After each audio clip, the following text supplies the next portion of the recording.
Bonjour, bienvenue à la cinquième leçon pour comment faire une page web. On va commencer à entamer comment je pourrais dire, un autre langage qui est le CSS, qui va nous permettre à mettre du style sur notre page euh, et qui éventuellement va pouvoir nous permettre à mettre des colonnes ou tout faire, comment je pourrais dire, une mise en forme sur le site. Alors, pour commencer, le CSS peut être inséré de plusieurs façons dans un site Internet. Il peut être inséré à même le code. Par exemple, en ligne, je pourrais le rajouter ici. Et qu'est-ce qui rentrait entre mes deux guillemets dans mon attribut style ici serait considéré comme du CSS.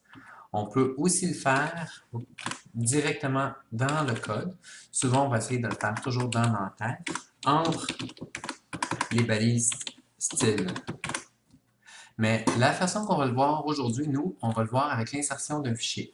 L'avantage avec l'insertion d'un fichier, c'est qu'on peut l'utiliser dans plusieurs documents. Après ça, on peut l'envoyer dans chacune de nos pages.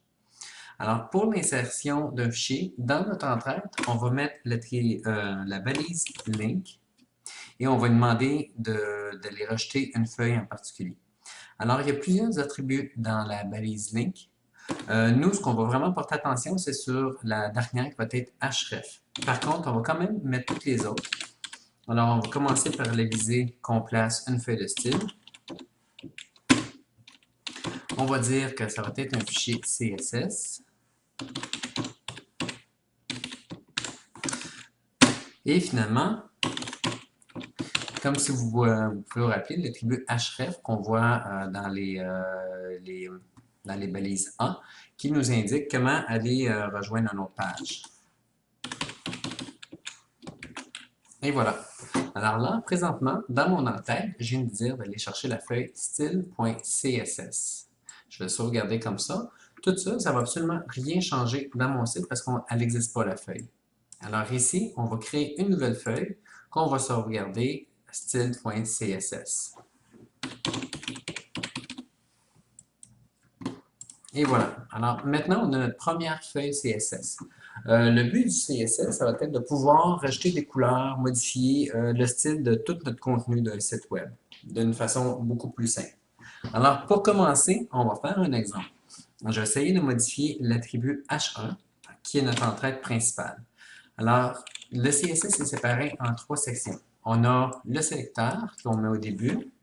Ensuite, on ouvre le bloc pour le CSS avec le symbole ici.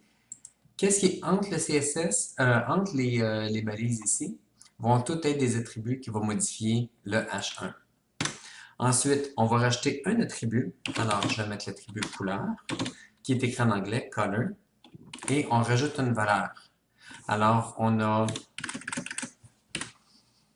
le sélecteur, la propriété et la valeur qu'on donne à la propriété. Alors ici, j'ai mis pour toutes les balises H1, on met la couleur. Ici, j'ai mis une valeur en hexadécimal et à la fin, on ferme toute ligne avec un point-virgule. Alors, en sauvegardant, on l'a vu changer ici, il est devenu légèrement gris. On peut aussi changer la police d'écriture. Alors, je vais aller, pour changer la police d'écriture, on va dire font size. Et présentement, je vais utiliser le mode de pixels. Alors, je vais dire, bon, ben, la police d'écriture va être 20 pixels de haut. On parle toujours des balises H1 seulement.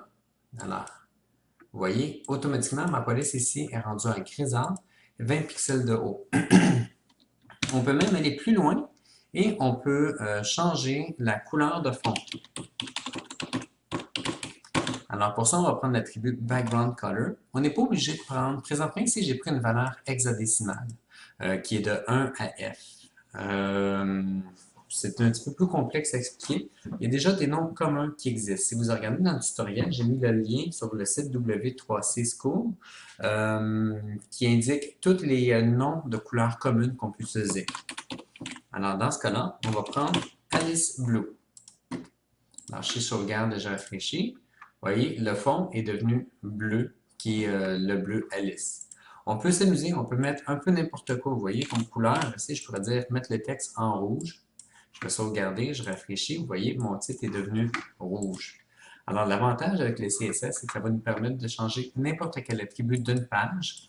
Et vu qu'on le fait dans un fichier séparé, ici, si je prends cette ligne-là et on le rajoute à chacun de notre page, on a juste à rajouter une ligne et tout notre site va prendre la mise en forme qu'on a faite. Ce qui nous permet de faire un modèle pour un site Internet complet sans avoir à tout refaire ou à tout modifier le site. Ensuite, pour les couleurs, je vous ai montré la façon de base ici de faire. Il y a d'autres façons qu'on peut modifier les couleurs aussi. Alors, par exemple, là, on va modifier le paragraphe. Vous voyez, là, j'ai pris le sélecteur paragraphe. Entre les balises, c'est les attributs qui vont faire le paragraphe. Vous voyez ici, j'ai fait le sélecteur H1. Alors, entre les deux, c'est tout ce qui va modifier la balise H1. Alors, on peut utiliser les valeurs RGB.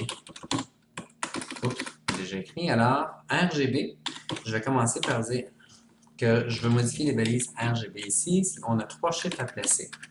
Ce qui est important à savoir, c'est notre taux de rouge, notre taux de vert, notre taux de bleu. Parce que les écrans d'ordinateur fonctionnent de bleu, vert et rouge comme couleur primaire.